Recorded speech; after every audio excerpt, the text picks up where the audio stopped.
Nick joined us in the fall of 2020. His PhD is in curriculum and instruction from LSU.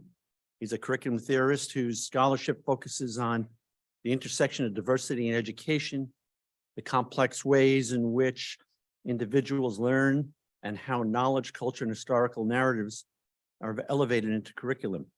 He does a good deal of public scholarship on the impacts of bigotry on society, issues of diversity, and the Black experience. Historically, Nick was a teacher for many years back down in Louisiana, and in his years just prior to joining us here at KU, he worked at a policy center at Loyola University in New Orleans. Nick's research focuses on a variety of areas in curriculum theory, critical pedagogy, post-structural public policy analysis, critical race studies, creolization, and borderland studies. You'll have to explain what that means to a lot of us. Multicultural education and sexuality education. His publication record is growing quite rapidly and has recently published in the Journal of the American Association for the Advancement of Curriculum Studies. We're thrilled to have Nick as a faculty member, and I'm thrilled to introduce him as our speaker for Black History Month. Nick.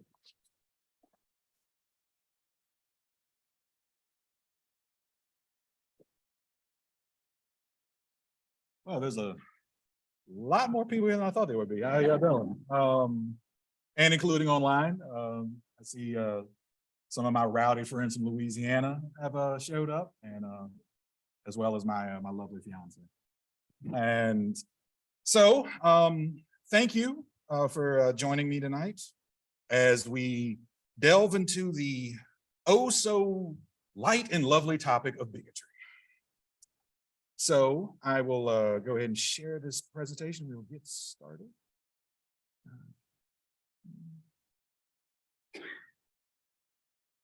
Or is it?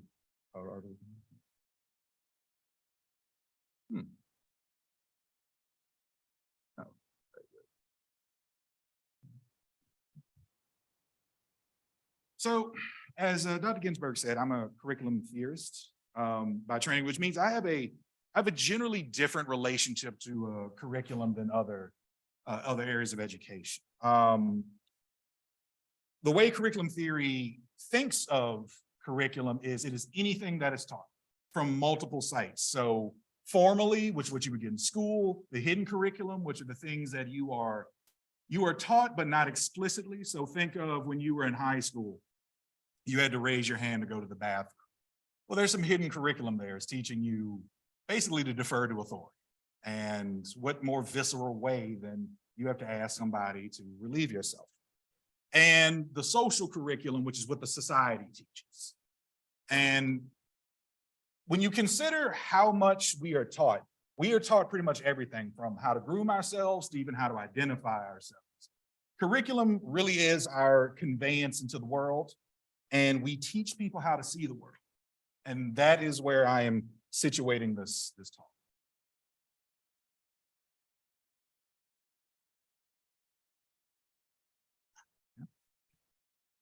So the goal of this talk, why are you here, is to impart critical literacies to you about how bigotry works. So what is a critical literacy? It comes out of critical pedagogy, which is how do we teach people awareness of the world?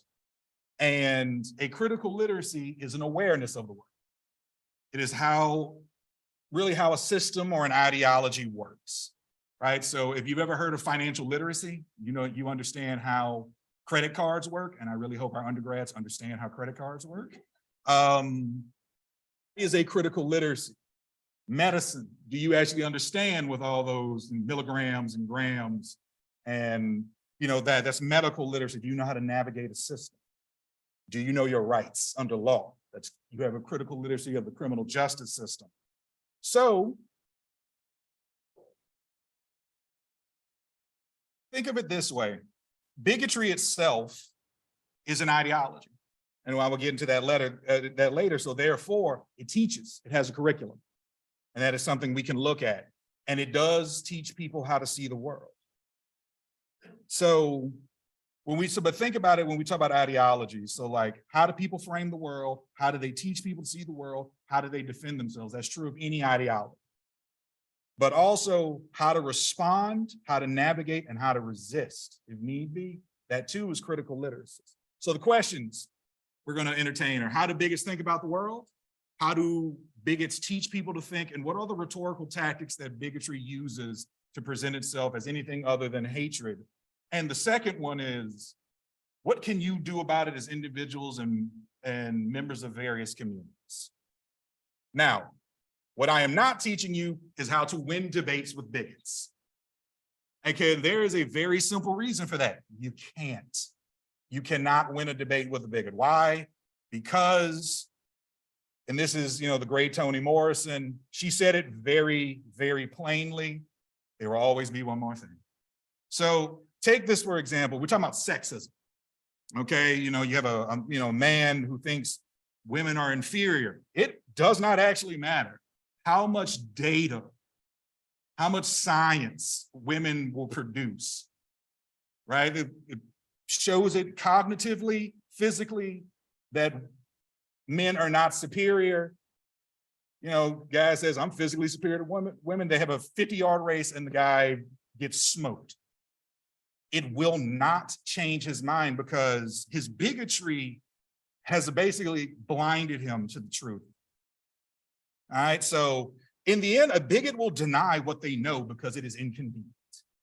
And they will invent what they don't know just so they can maintain their devotion in the religious sense to bigotry.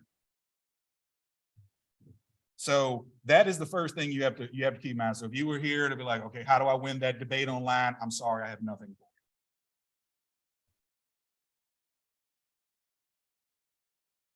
you. So all theories have key assertions, so these are mine, about how anti-bigotry is what I call all of this works. So the couple of things you need to accept. First, bigotry corrupts everything it touches, everything. It can produce nothing good. It corrodes. It's much like, and I was watching Chernobyl on HBO. It's like the elephant's foot in Chernobyl, just spewing radiation. The closer you get to it, the more it tears your body apart. Bigoted laws and systems are the result of bigoted individuals. Now, we often talk about we talk about systemic racism, institutional racism, and that is important. But these things did not emerge from nature. People designed them. So both the creation of bigotry, regardless of its form, and the solutions to bigotry come from human beings. 3, no identity group is immune from bigotry. That may be a hard one for some people to accept, but it is true. This is not the sole province of one group over another. And you can look internally, right? So, some people may be like, well, this marginalized community is not going to be, they're incapable of being bigoted. No, that is not true. They can be bigoted amongst themselves. The only thing required for bigotry is this visceral sort of hatred. But also it exists on a bit of a spectrum, which we'll talk about momentarily. And this is the number 4, bigotry is not inherent. No one is born a bigot. You are taught how to be a bigot. Therefore, because it is taught, it has a curriculum and we can look at it. And we can take some sort of measure and stock of it. And this posture is what I call anti-bigotry. So I attempt to be consistent and I write no passes. Okay, just because I belong to a group that is engaging in bigotry towards a majority group, nope, still bigotry. Now, this is from Boston University. This is all of their various forms of the Center for Anti-Racism Research. And this was the 15, well, they listed 15, I added one, and there are multiple forms of bigotry, as you can see. And this is important because bigotry takes on different configurations, and you have to be aware of the different configurations. So really, if you need like a symbolic representation of what I'm talking about, bigotry is just, think of it as a planetary system. The pure bigotry is the star that holds the system together. So, you know, your ableism is one planet, you know, your, you know, fat phobia is another planet, and they're all essentially Mustafar from Star Wars. That's where, for y'all non-nerds, that's where Darth Vader was burned. It is just a fiery, terrible place that you do not want to be. But the thing is, what I'm going to encourage you to do is to step outside of the binary way we tend to think of these things. So if we're talking about race hatred, I need you to step away from this idea of it's white versus POC. Well, what's going on in that POC? Do those communities all get along? No. So we're adding some complexity to this. So why does this matter? That's because bigotry is a potent force in American society. So the first picture at the top, that's from Charlottesville, right? That's at UVA from 2017, I believe, where the crowd, you know, people called them, you know, the Tiki Torch Parade. You know, as a person from Louisiana, this is like the worst parade ever, right? But chanting "Jews will not replace us," just that level of anti-Semitism that has not been seen in the United States in some time, captured online. And of course, the next day you had, well, you know, people called it there was violence. No, that was a race riot, because this group of white supremacists and anti-Semites, they attacked these people, and the people fought back. But yes, it was a race riot in the classical sense, like you think of when you read those stories from the 30s and 40s, you know, Red Summer type of race riot. The second picture is from the ACLU, 200 anti-LGBTQ bills in the United States. You know, it's kind of startling that, you know, after, you know, Obergefell, Lawrence v. Texas, we're back here with some of that good old time, you know, homophobia and transphobia. And some of these laws range from the pronoun laws, where teachers can't address students by their chosen pronouns, to the really profound places that are trying to ban gender affirming care for people under the age of 25. And that's something we're going to talk about later, about how bigotry moves, how it started in this conversation about children. And now we're talking about people who are in college or out of college. But then also you have this, and I hope this video plays. This is from Utah 2020. This is during the George Floyd protests. And there's a big protest out in the city. And a woman caught this man on camera, and I will let the video speak for itself. Look at this. Why did you get my car? You call yourself an American? Yes, I'm American. All lives matter. That's right, but they won't matter until we're... Don't you dare!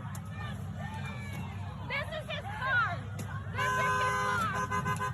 What the... So what happened to this man? He has a hunting bow. And what he says is, he yells, "All lives matter." And then he draws back on this high-power hunting bow. And the woman yells, "Don't you dare." And then he gets swarmed by people. I've seen the other versions of this. And people are like jumping over the car, both feet forward. He got sentenced to a year in prison for assault with a deadly weapon. That's what we're talking about. Like, you're going to yell "all lives matter" and then aim a hunting bow at people. And, you know, a hunting bow does not cause grazing damage. It pierces. So anyone who got hit with this was going to suffer a grave injury. Now, my own introduction to bigotry happened. That's me, 1991. For all of you R&B fans, you notice my lovely best Al B. Shore haircut. This is from Baton Rouge, Louisiana. So what happened in 1991? David Duke, who was the former Grand Wizard of the Ku Klux Klan, notorious neo-Nazi, him and Edwin Edwards, governor of Louisiana, who straight up went to prison because Louisiana is nothing if not interesting politics. There was a runoff for governor in 1991. And it pretty much swallowed all of politics. If you were old enough to remember when this happened, it was a global story. And for me, the introduction came because this was a billboard. Now, who are from Baton Rouge, you will notice that street sign says Louise Street.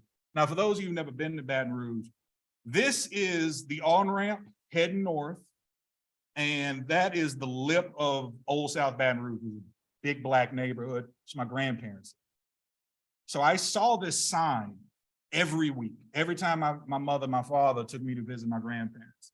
And that is, if you will follow this car at the bottom back, that is Dalrymple Drive, which is how you get to Louisiana State University, right? So what did I learn in 1991? First of all, I learned that there were people who hated me because I was Black.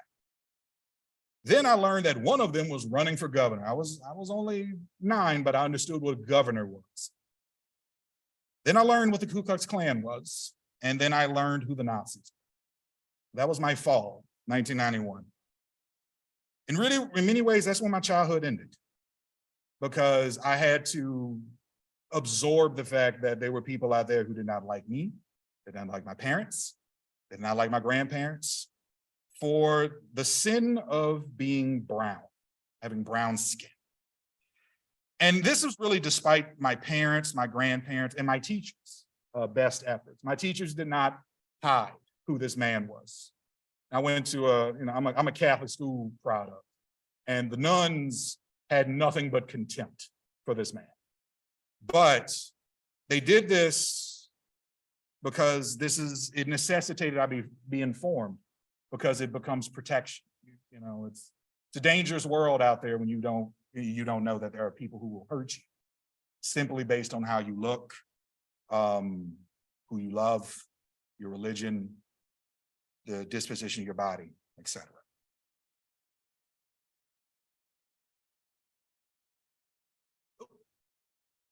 I'm going to figure this out eventually. So what is the definition of bigotry?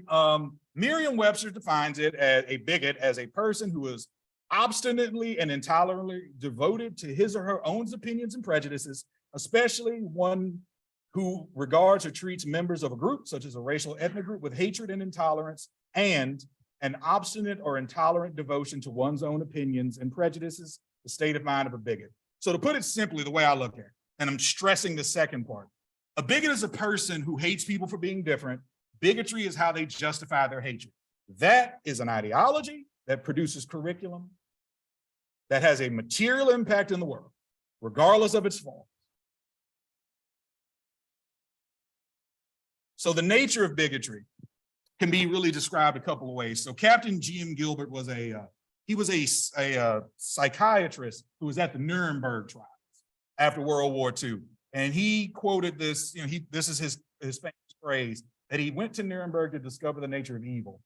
And what he said was that evil is the absence of empathy, because he said that's what he saw with all of the defendants, from Albert Speer to the guy who ran their strike. So that's one of the first things about what is the nature of bigotry. It's the absence of empathy. It's hard to be a bigot if you have empathy. 2, James Baldwin, he talks about moral monsters. And this is very famous. If you've seen I'm Not Your Negro, you can actually see the video when he says this. And he's talking to Kenneth Clark, the famous psychiatrist from the baby doll tests.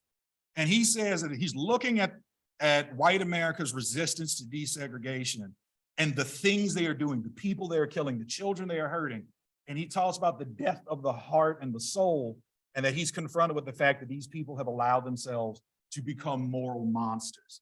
And later in his debate with Buckley, if you ever want to see a video of Buckley getting embarrassed, it's free on YouTube. He says that, what does it say about the Mississippi sheriff who looks at this Black child protesting for the civil rights, and that sheriff says, "You are insane"? What sort of mentality and morality must that person have? Manning Marable, famous scholar, sociologist, I believe, In his interviews for Eyes on the Prize, the famous Ken Burns documentary, he talks about the pettiness of Jim, which, we all know, the race riots and segregation and all that, but the pettiness of it is I can go buy clothes, but I can't try them on. I can buy food, but I got to eat it outside. That's petty. And it's meant to tear you apart. It's meant to hurt the soul. And you can see that with any bigotry. It's like, a modern example would be, we talk about how girls really get driven out of the hard sciences. It's through just a long chain of petty cruelties that eventually wears them down. And that's true of all forms of bigotry. Especially in what is the most profound? That can be genocide, that can be overt oppression. And what are, petty, just the simple mockery, telling jokes. I remember vividly when trans people were calling out certain comedians for making jokes about them, and people were like, oh, get a sense of humor.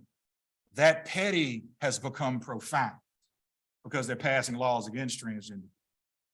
Just like those old Warner Brothers cartoons that I used to watch, not really realizing how insanely racist they were used to justify Jim Crow.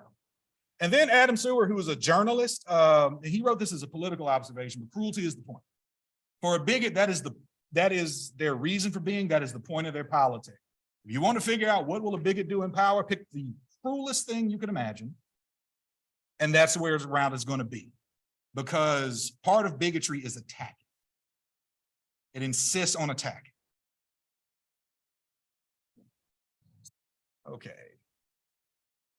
Now, this is Toni Morrison, and now we need to turn up the volume for the room. So y'all people online, just bear with me for a second.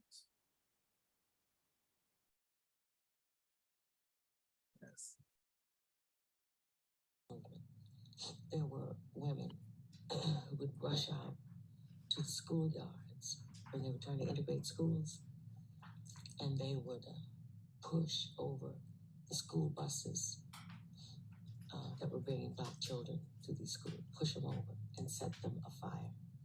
And when I saw that, I was wondering whether I could ever get a group of Black women under any circumstances, from any walk of life,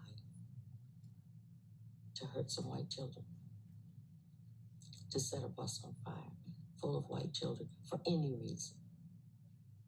Prostitutes, drug addicts, ministers, teachers, Black women of any level. Could I call them all together and say, we have got to burn these white children? And I didn't believe I could ever find that.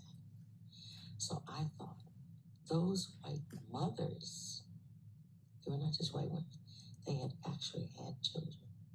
They knew what that was like. But they could do that to those children.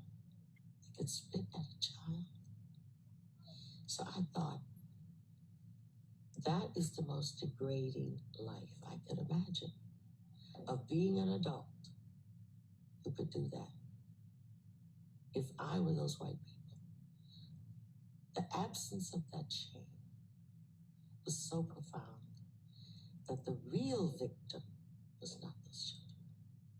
It was those women who had given up everything, their motherhood, their womanhood, their citizenship, everything, to do that nasty thing. Now that is a true victim of history. And also, underlying that behavior is a shocking barbarism, isn't there? It always is shocking. It's always shocking. And I insist on being shocked. Now, many moons ago, when I was a much younger man, I'm 40 now, I studied biblical Hebrew. And in the book of Psalms, there occasionally at the end of a very long passage, there's a word, selah, which means pause and consider. And you're supposed to just consider the possibilities and what these words mean. So I want to ask you a question.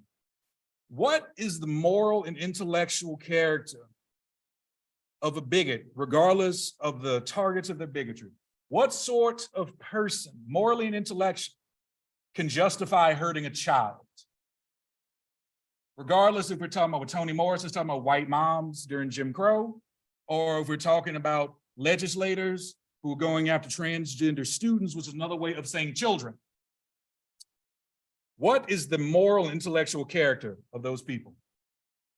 Selah.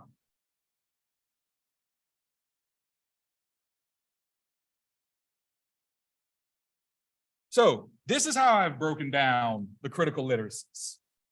1 through 3 correspond to how the bigots think about the world. And this is a suggestion from Dr. Fausti.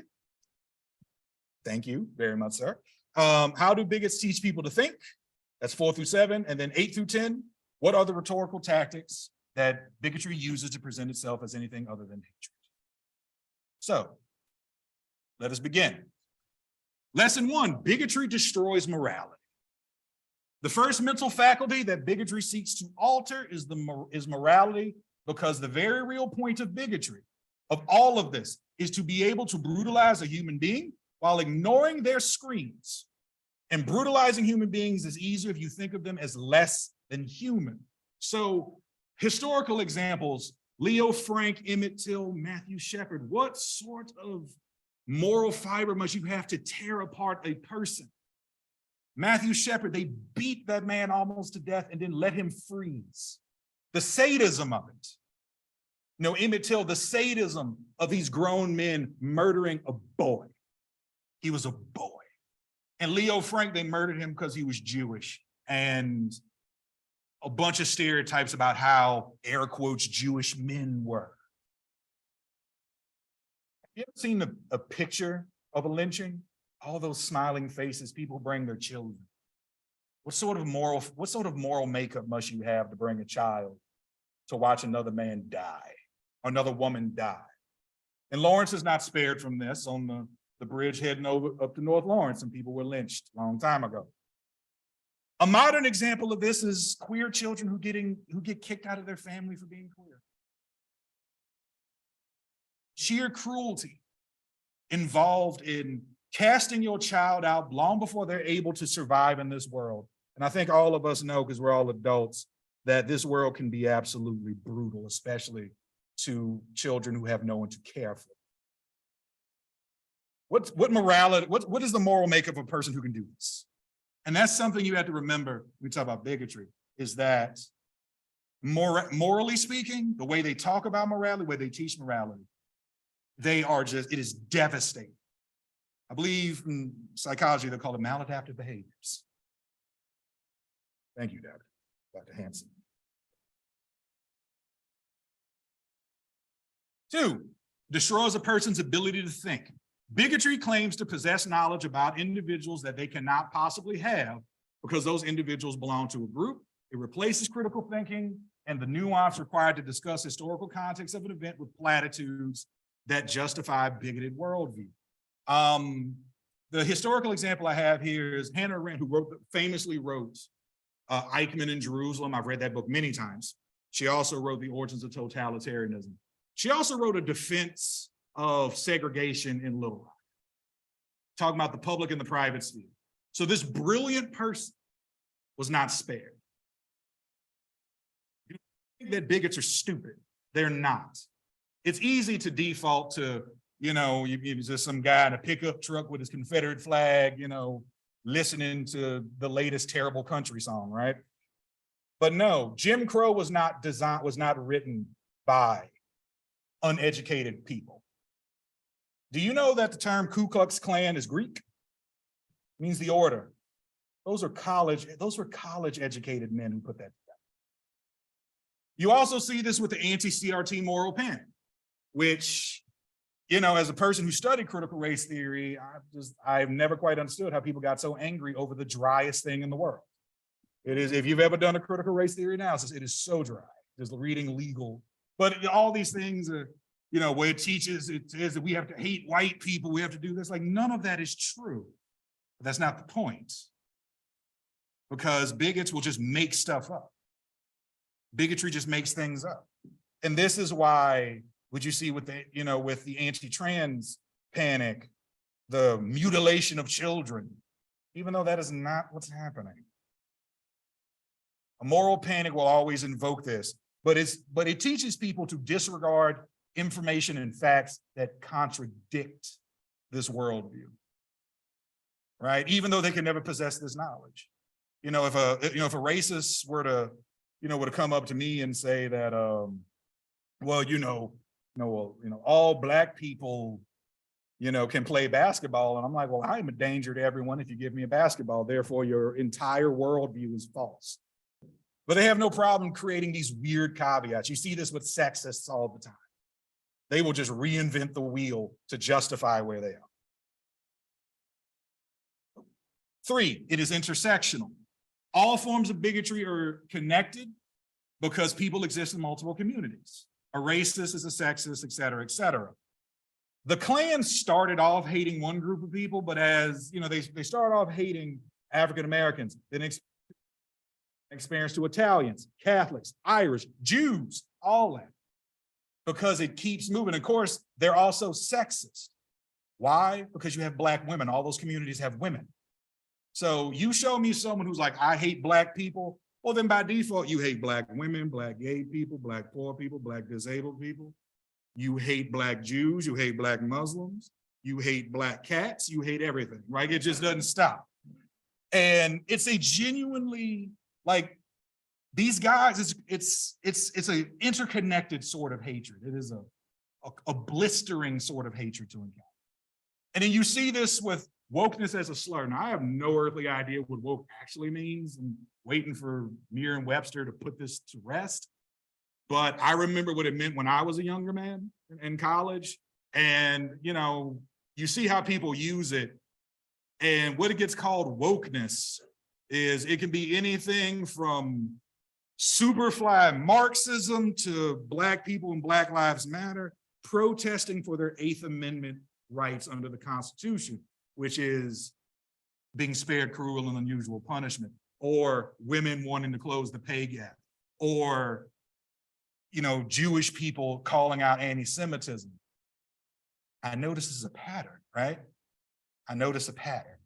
And the pattern is, it's all these marginalized communities that you don't like. That's because they've created this chain of logic, or if you can call it logic, that is aggressive like that. Because bigotry is interested in being thorough. That's one thing about bigotry, it is thorough. Part of being thorough is you are intersectional. So that's how bigots see the world. But how do bigots teach people to think? It migrates. Bigotry migrates. It targets weaker groups in order to build momentum to attack larger, more powerful groups later. It's all the same hatred. And we just talked about how Jim Crow starting with anti-Blackness, and then it gets this anti-Asian sentiment with Loom versus Rice, where they say, Supreme Court says, no, Asian people they're segregated just as well. And then modern, you see this metamorphosis, what starts as this anti-transgender moral panic. And it becomes this new anti-queer moral panic. This is the whole groomer thing. A teacher is openly gay. Well, they're grooming kids. First of all, you're invoking this language that is used with abuse and terrorism. They're doing that for a reason. But they started with a group because transgender people, a very small percentage of the population, and then they're moving to a larger group. They're going to go somewhere next when they get their way. That's how these things work. You look historically, that's how it works. Bigotry keeps moving.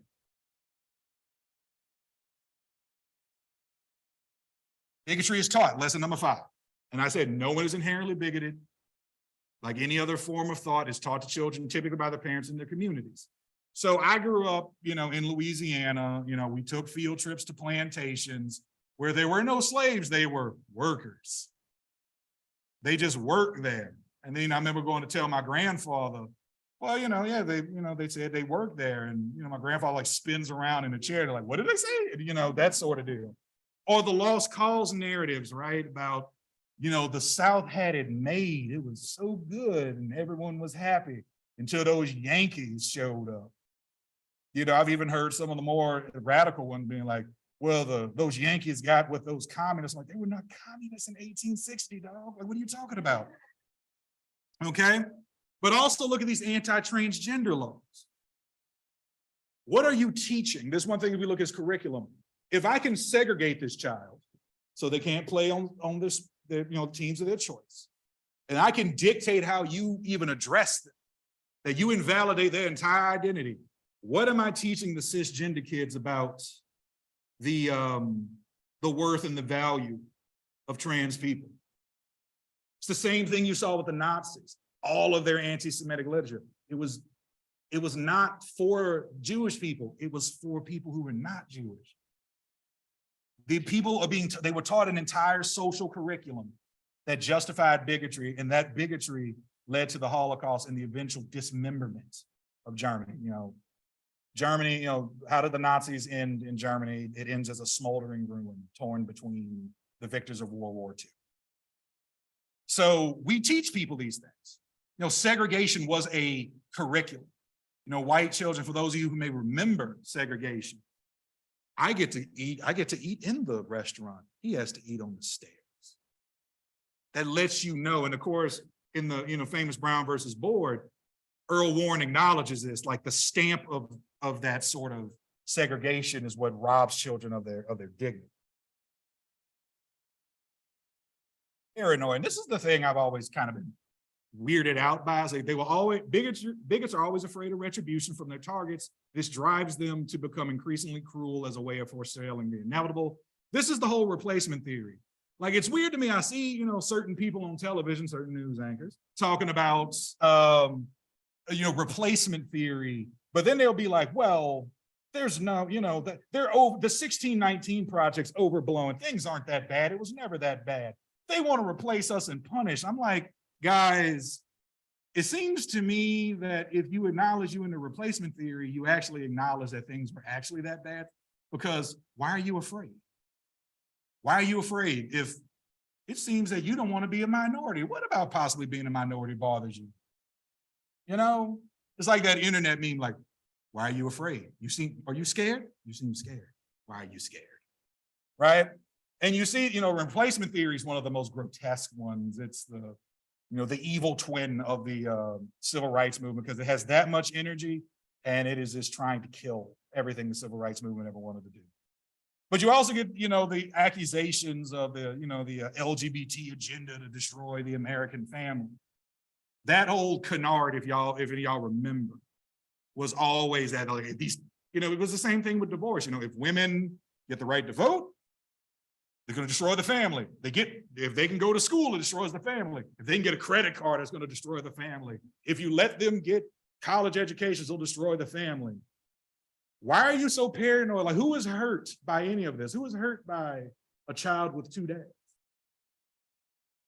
People whose entire being is tied up in their bigotry, because it's power. See, if I can define the family, that's power. See, when gay marriage became legal, teachers, we had to expand our understanding of the family, because some people have two moms and two dads who show up to parent-teacher. And they don't like that, because when you lose, a lot of people are afraid to lose prestige. Why prestige and privilege? Because those are powerful.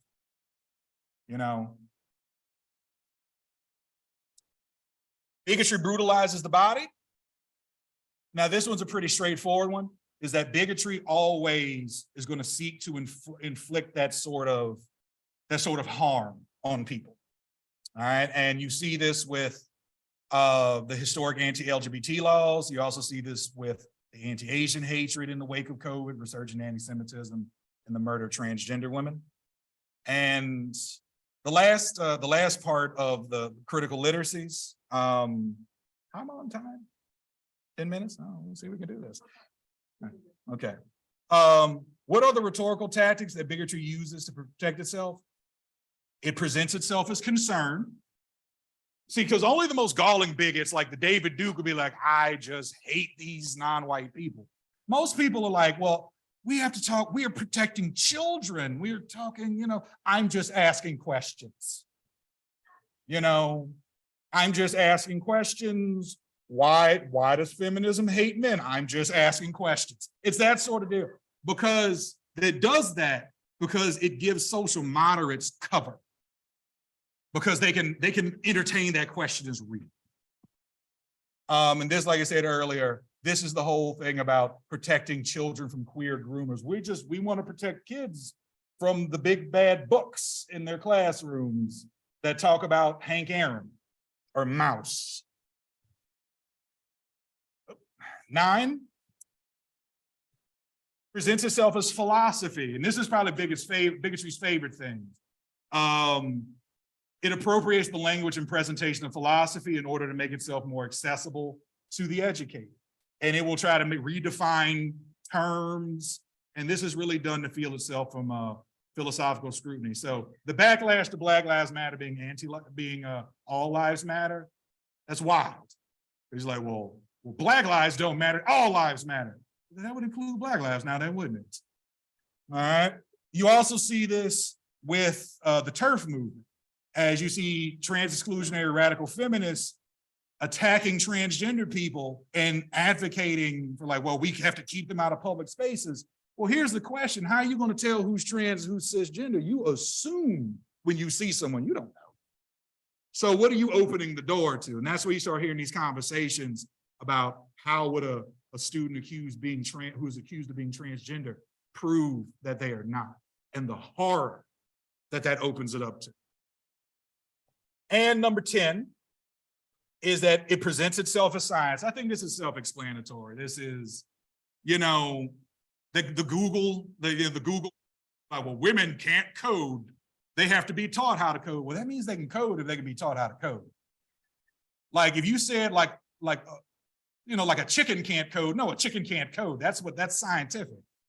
But also you see this with race and IQ, the guys who are still trying to prove that race and IQ are somehow connected.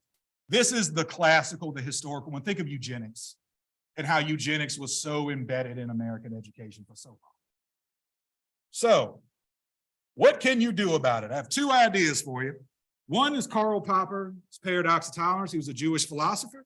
And what he said was the only way to preserve a tolerant society is to be intolerant towards the intolerant, because they will hijack your society under the guise of tolerance. And when they get power, they will remove all that toleration. So think of the Nazis. They used the Weimar Republic, talking about we have a right to be politically active. Soon as they took over, they banned all political parties. So this picture here on the right, that's a bar I used to hang out at in Baton Rouge called the Spanish Moon. It's a punk bar. I think all my friends in Baton Rouge are like, yeah. But this man, Michael B. Tager, he's a journalist. He went into a punk bar in New York, and he's sitting there. This guy comes in. He's like, this has a crust punk bar, so kind of seedy. And the bartender looks at this guy, is like, no, get out. And the guy's like, I'm just sitting there. And he grabs a bat and says, get out. So the guy storms off, and Michael B. Tager's like, why did you do that? Well, you didn't see what he was wearing. Well, what do you mean? He was a neo-Nazi. He was covered in neo-Nazi stuff. And what happens is one neo-Nazi shows up, then they bring a friend, and they're cool. Then they bring a third, they're cool. But about a month, they brought 15, 20 people. Now you're a Nazi punk bar, and they're not cool anymore. So you have to, so what does that lead me to say? These are the 3 things you can do. 1, do not allow bigotry to thrive around you interpersonally, institutionally, systemically. A word about the interpersonal. Guys, that is hard, because you're talking about friends and family. Some of you have friends and family who are straight up bigots. I'm not going to tell you to burn those bridges, because that's hard. 2, explicitly teach kids what bigotry is, and that bigotry is bad. That is a curriculum literacy that is good in kindergarten and in college. But this one, the 3rd one, as a cultural saying, we teach people that tolerance You have to tolerate difference. That's always been weird to me. I reject that. Like when someone comes to me, is like, I tolerate gay people. What did gay people do to you? Like, because you tolerate things you don't like. You tolerate what causes harm. No. I tolerate a crying baby on a plane. Doesn't mean I like it. No, we must embrace diversity. We must embrace acceptance. We accept difference because humanity comes in wondrous variety. So, in conclusion, Rabbi and civil rights icon Abraham Joshua Heschel said that racism is man's gravest threat to man and the maximum of hatred for a minimum of reason. I extend this to all forms of bigotry. One of my goals tonight has been to demystify how the person who says they have no problem with Black people until they started protesting Black Lives Matter, and they said they had no problem with feminists until the feminists started talking about the pay gap, and they said they had no problem with queer people until they started shoving it in their faces with their gay marriage and families, how that person thinks. Bigotry is a threat to us all, and there is a moral and intellectual imperative to oppose it. This is what I hope these critical literacies presented tonight allows me to do, to oppose bigotry. You may be wondering what concrete actions you can take to oppose bigotry. I will confess that I have no concrete actions for you to do in regards to law, policy, activism, or pedagogy, and I have two reasons for that. First, we all bring different talents to the table, so it's irresponsible of me to tell you what actions you should take other than to say that any movement for justice requires all types. For every Martin Luther King Jr., there was a Bayard Rustin and a Pauli Murray, because Martin couldn't organize marches, and Pauli Murray wrote the legal theory that killed Jim Crow. My second reason is to use the words of the discipline of education. Praxis flows from philosophy. Stated plainly, you must have an idea of how an ideology works before you can react to it. Now, Franz Fanon and Paulo Freire call this consciation, or developing a critical understanding of the society you inhabit, how it justifies inequalities, and through reflection and action in pursuit of freeing everyone, oppressor and oppressed. We're trying to free the oppressor as well, who dehumanizes themselves through this. We're trying to save bigots from themselves and from a culture that robs them of their humanity. The philosophical underpinnings very much matter because they dictate the ends and the means. So for example, when we talk about anti-racism, we recognize its praxis. But the philosophy that underpins it matters because the anti-racism of Martin Luther King is starkly different from the anti-racism of Malcolm X when he was preaching segregation when he was part of the Nation of Islam. Beyond that, it is my hope that if you take away nothing else from my words tonight, that you recognize that bigotry is not intellectual diversity or just another point on the spectrum of conservative to progressive social and political positions. Rather, I hope you see this ideology as anti-intellectual and accept that there is no middle ground or point of compromise between those who uphold the letter and the spirit of civil rights law, which holds that no one should be oppressed because of the color of their skin, the God they worship, their lack of religion, their sex, their gender, whom they love, their culture, visible and invisible disabilities they may have, or their class, and those who think they are superior and therefore have the political and natural right to oppress those whose only sin is that they are different. It is my hope that you will always be shocked in the face of bigotry. It is my hope that you will always be morally outraged in the face of bigotry. It is my hope that you will recognize bigotry for what it is and the very real damage that it does to human beings physically and emotionally in the name of cruelty. It is my hope that you will cling to your empathy and see yourself in the suffering of those who are different from you, because as all educators know, a child cries the same in every language.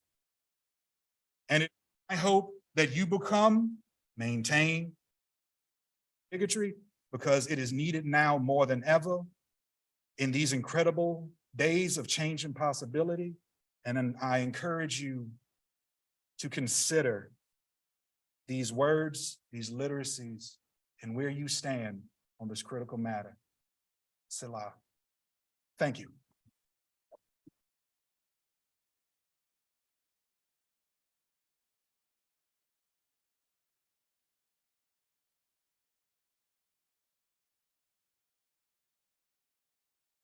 I'll take any questions from the room and online, if we have time.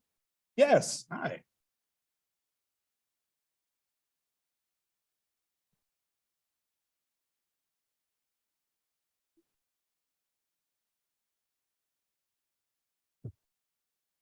Many.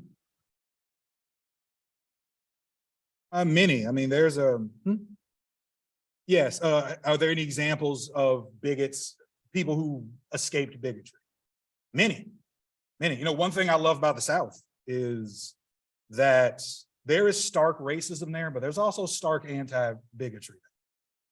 You know, like me personally, you know, I know some hard dealing white folks who are not, you know, do not come around them with bigotry. I know some hard dealing cisgender heterosexual people that I wish you would bring some transphobia around them. But I mean, historically, there's a man whose name escapes me. He escaped the neo-Nazi movement, and he talks about how, you know, this now it purports to give you knowledge, but also, you know, people who used to be with, you know, Black hate groups and any other form of hate group. You know, what's the thing that it gives you? Knowledge and belonging. Hi. I'm like, I was coming to kind of like, but when I tell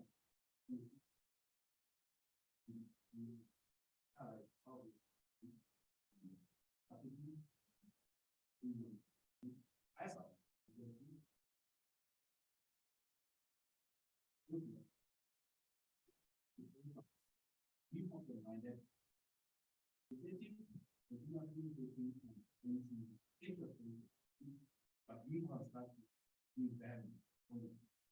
Let how many individuals you take offense, you are too negative, critically, not confronting. Critically, and that's what people do it today.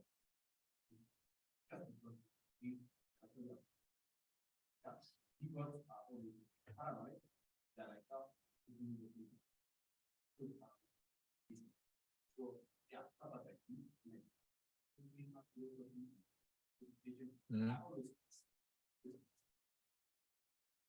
And those lessons are what autism, but the amount of information of it.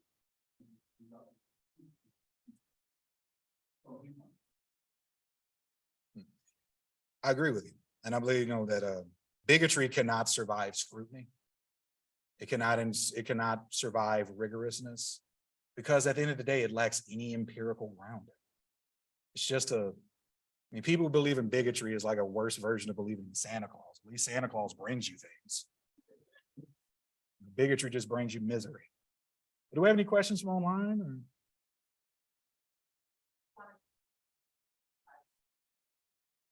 Yes. Apologize to the folks online. Any other questions? Dr. Rory? Yes, mm-hmm.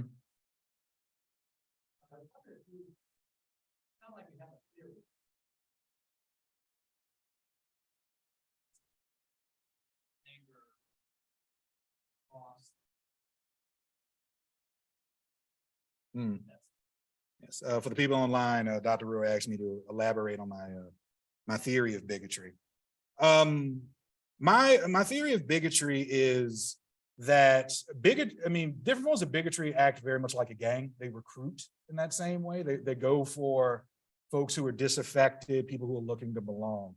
But itself, it's really rooted in the belief that certain people are superior and other people are inferior, and in a sense of natural right. So as Charles Mills would say, the social contract, a bigoted social contract is that it creates, you know, these societies where inferiority and superiority are enforced through law, through mechanisms. So those are the deterministic outcomes. So, you know, Jim Crow was invested in Black pauperization and Black poverty and creating them. But so in that sense, you know, bigotry is a kind of an all-encompassing sort of, the way I conceptualize it is an all-encompassing sort of ideology. It has its political dimensions, it has its social dimensions, it has its sexual dimensions. But at the end of the day, what it is designed to convince people to serve is that their social contract, the political project, is that certain people are inferior and superior according to natural law. Therefore, we must reinforce it, which is contradictory. Because if natural and if inferiority and superiority were natural, then you wouldn't actually have to enforce it. So it is deceptive in that it is really a corrupted sense of gnosis, and it and produces this really contradictory ontological position, which for the non-academics, it's basically how people identify themselves. They define themselves by it. Dr. Wilkman?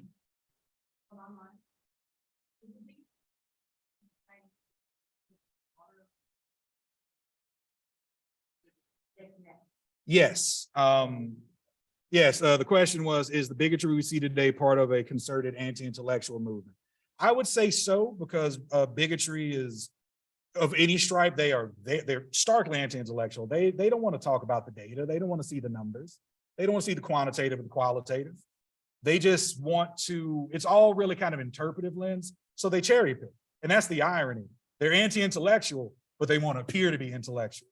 Like this has rigor, which none of it does. That's why it falls apart upon the slightest glance of investigation. So like in race and IQ, the problem with race and IQ is, I mean, what is race? It's a made up construct.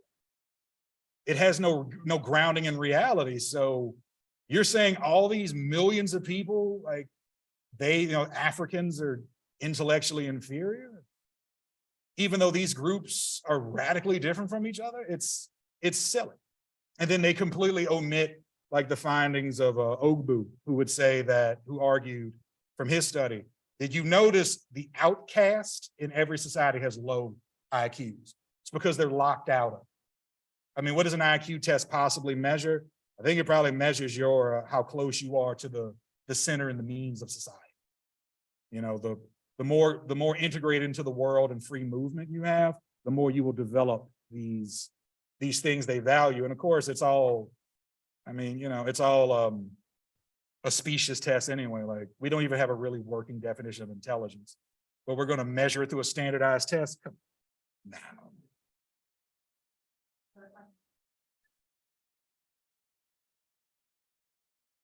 It can. Yes. Can bigotry come from perceived injustices? It can act as that modal unit. Because the injustice may be real, but then the answers and the explanations, you get it back. So that's like the story of Malcolm X, that, Malcolm is in this terrible moment in prison being abused, and that's where he discovers the Nation of Islam.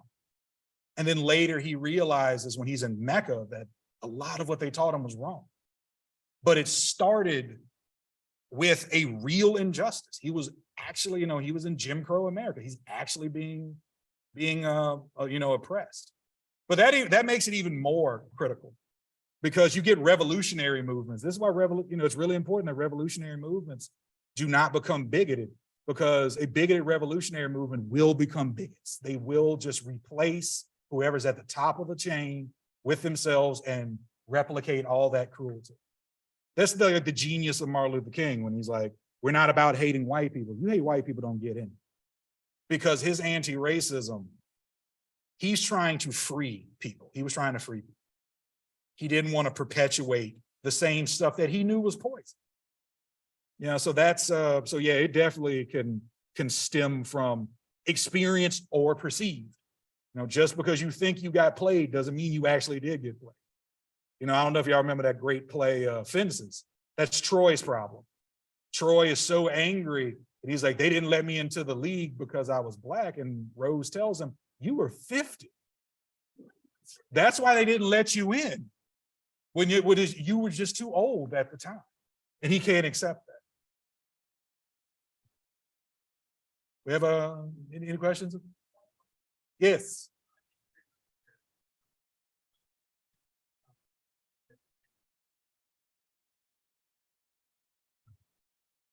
Yes.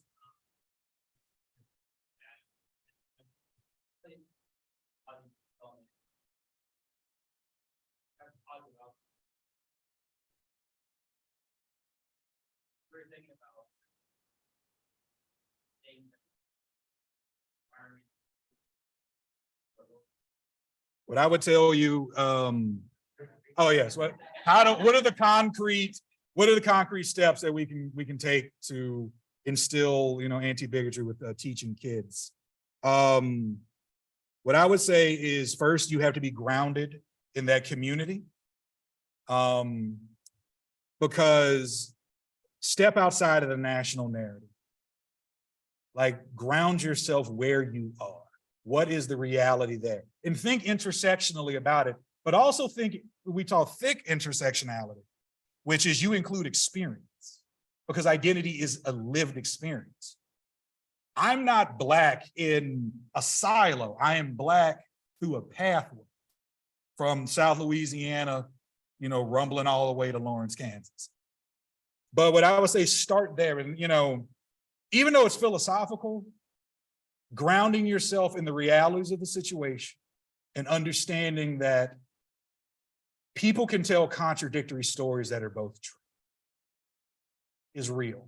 So, the same country that oppressed my grandfather and my father, and I'm the first generation of Black people born outside of slavery and Jim Crow, is also the same country where European immigrants came to flee from terror that was destroying them, from famine and pogroms. Both of those stories are true. So what I would tell you, what I would suggest is situating yourself in the complexities and, rejecting binaries of it's us versus them. Is like, no, we all have, situating yourself in those perspectives. And when you do that, then the bigotry stands out. Because when people, as the earlier question, they start trying to explain away things, it's like, well, my parents who experienced all this Jim Crow, they never taught us to hate white people. They never taught us that one day in their lives, even though it would have been easy for them to, because they recognize that it ruins you. To Dr. Rui's earlier point, intellectually bigotry, from a curriculum theory perspective, it claims knowledge it cannot possibly have. And that's the canard. So if you remember that and ground yourself in those communities and what's going on locally, then I think you can make some headway, because the kids will be willing to listen to you and tell you, what's the bigotry they're dealing with. But the thing is, they won't, as we all know, no one's going to learn from you if they don't trust you. Is that it? Thank you very much.